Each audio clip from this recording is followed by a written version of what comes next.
তো শুভ দুপুর বন্ধুরা। তো আজকে দুপুরের খাবার নিয়ে চলে এসেছি।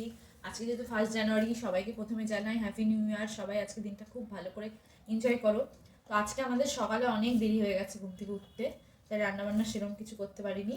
1 জানুয়ারিতে আলুর তরকারি আর এটা হচ্ছে চিকেন এই করেছি, আর এদিকে আছে চাটনি, এটা দেখায়। আর এই চাটনি করেছি কিশমিশ দিয়ে, তারপরে কাজু কিশমিশ সব কিছু দিয়ে করেছি। আর দিয়ে দিয়ে বলো ওটা খেজুর সব দিয়ে করেছি। তো আলু তরকারিটা দিয়ে খাই, দেখি কেমন হয়েছে। ভালো হয়েছে।